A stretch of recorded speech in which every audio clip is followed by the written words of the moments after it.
Have you ever wondered why it is that you keep saving instead of investing? And especially why you keep saying that you want to invest, but you never actually do it? And how come that at your job, you're actually very capable of managing big budgets, big projects, and big teams?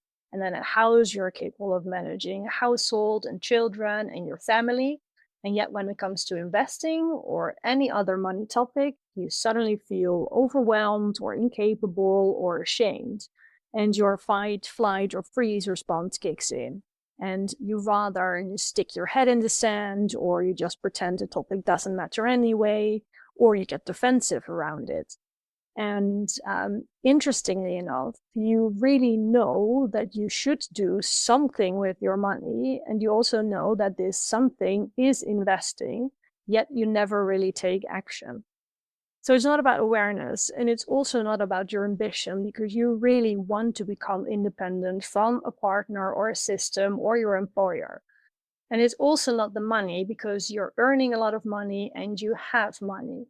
So if it's not about the awareness or about ambition or about money, then why is it that you keep being stuck in saving and never actually take action to start investing? That's what I'll be exploring in this video, and I'll be discussing the 3 factors that you need in order to demonstrate any type of behavior and the different actions that you can implement to really start moving forward. Because every year that you delay investing is another year lost, where compounding could have been working in your favor. So to illustrate these 3 factors, I want to share with you 3 stories of 3 women that I've coached, because they all represent a different factor. It's Sarah, Emma, and Claire's story. So let's first dive into Sarah. Sarah had a very good job. She was also earning a lot of money, and she managed to save almost $180,000. And she just kept this in a savings account. She knew that she wanted to invest, but she didn't know where to start. And anytime that she tried to engage with the topic, she felt overwhelmed because of all the technical language and the jargon, the abbreviations, and the condescending tone that's quite often out there, and everyone and everything just assuming prior knowledge. So she didn't know what an ETF was, for example. She basically also didn't really understand what investing was. She didn't know how risk and reward are related, what diversification is, and how to select her broker. So basically she was ignoring the topic and pretending it wasn't really important, and she was too late to start now anyway. Then we had Emma. So Emma already understood the basics of investing. She also knew what an ETF was and what diversification was. She had money, and she had also already opened an investment account. But anytime she wanted to get started, life got in the way. So she was very busy at work. She kept more projects being added to her responsibilities, and she kept working late at night and in the weekends. She had childcare responsibilities. She was managing her household. She was also taking care of her sick mom. So yeah, like I said, her life just got in the way. She was just really, really busy. And every time that she wanted to talk with friends or family about it, people kept saying to her that, no, you are way too risk averse to invest, so you shouldn't do that. And someone even called it gambling to her. So yeah, that didn't really give her the confidence to get started either. And then we have Claire. Claire also really understood investing, and she had already opened an account. She also had money, and she also had already selected the first ETF that she wanted to buy. But every time that she wanted to press the buy button, all of these questions kept popping up in her head. So what if the market crashes tomorrow? What if Trump says something on X tomorrow that will change everything? What if another war breaks out, or what if I've missed something that was very obvious to everyone else? And basically, what if I make the wrong decision? So here you have 3 very different stories, but women that all have money, all have the ambition, and all aware that they should do something. So what's actually happening here? Researchers found that in order for any behavior to occur, you need to have three factors present. They've created a model, which they've named the COM-B model for behavior change. This model helps explain why certain behavior is or isn't demonstrated, and it also helps you to select the right interventions to change or implement any behavior you want. So let's take another look at these three women to understand this model in a little bit more detail.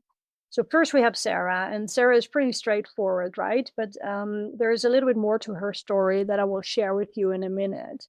But Sarah lacks knowledge. She doesn't know anything about investing or investments or brokerage accounts or whatever. So she really lacks capability to get started, the C of the COM-B model.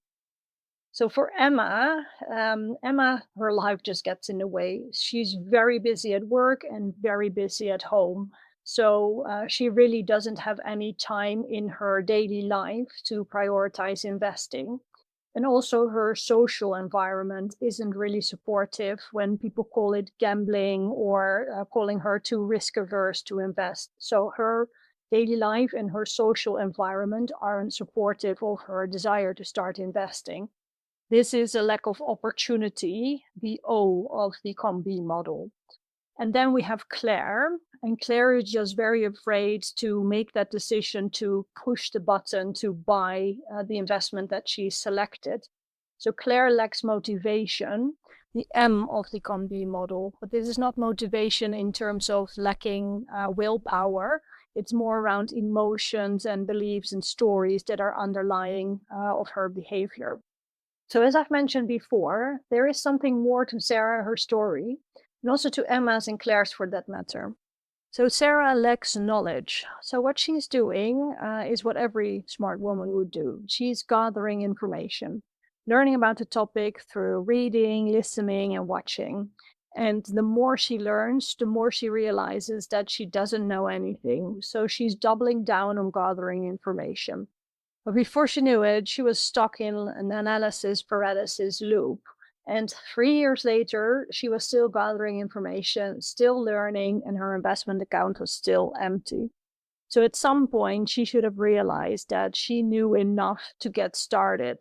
But she wanted to make herself into an expert, and she wanted to have absolute certainty before she started taking action.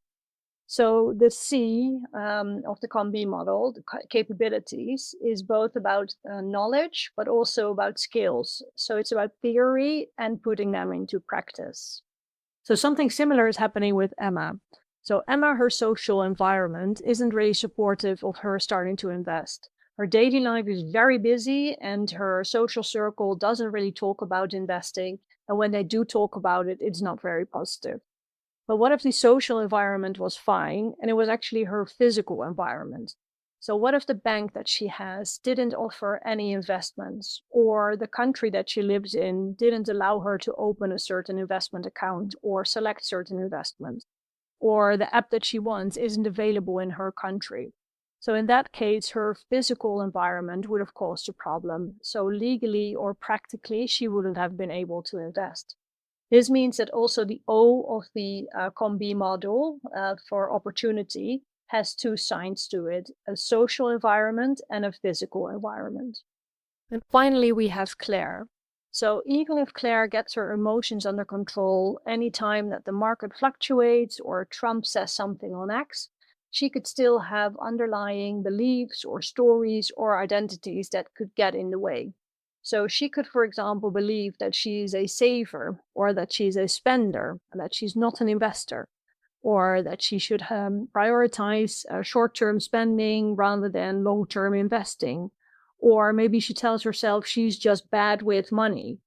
So even if her emotions aren't the issue, she could still have identities and beliefs and stories that could get in the way. Meaning that the M of the COM-B model for motivation also has two sides to it, a reflective one and an automatic one. So there you have it, 3 different stories with 3 different reasons, but they all delay investing. So how to actually change these patterns? So the good news is that this COM-B model also has 9 different solutions or interventions that you can select in order to change your behavior or to start certain behavior.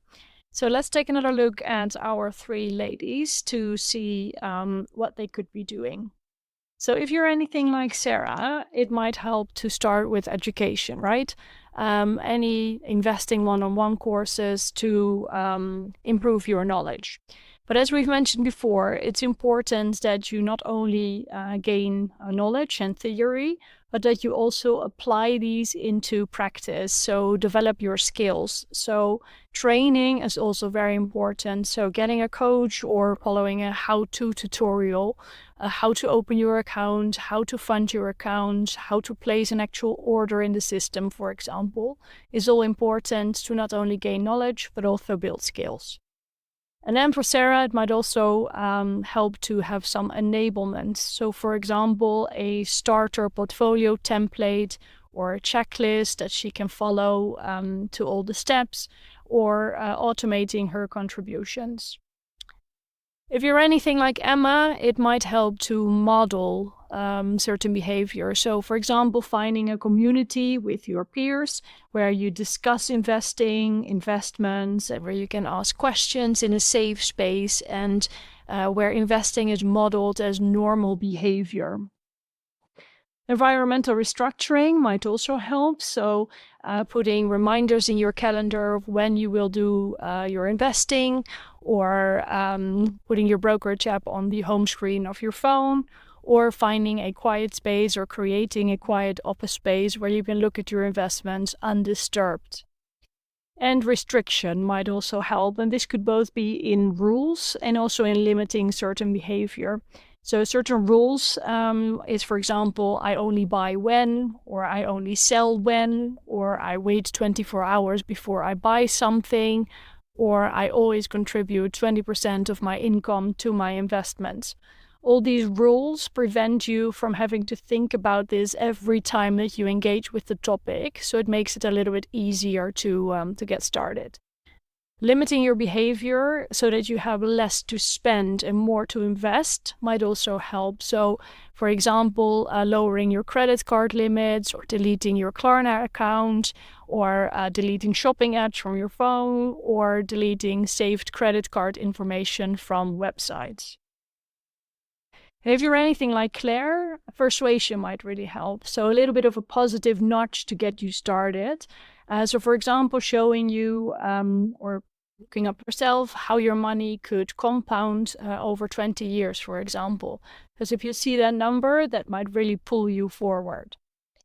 Incentivation could also help. So finding a platform that offers a $20 sign-up bonus, for example.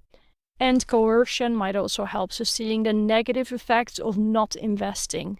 So looking into a calculator, for example, to see the effects of inflation on your money, and realizing how your $10,000 has eroded to $7,400 over 10 years. So as you can see, there is not a one-size-fits-all solution. It's important that you understand why it is that you're not investing, so that you can select the right interventions or solutions to get started.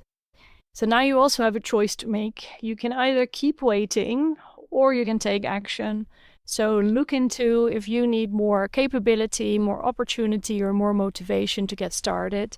Select the right interventions or solutions for you, and then get started. So please let me know in the comments which of these stories resonated most with you, and if you needed more capability, opportunity, or motivation, and whatever solution you selected to start with investing. Good luck on your journey. I really believe you can do it, and keep me posted. Bye.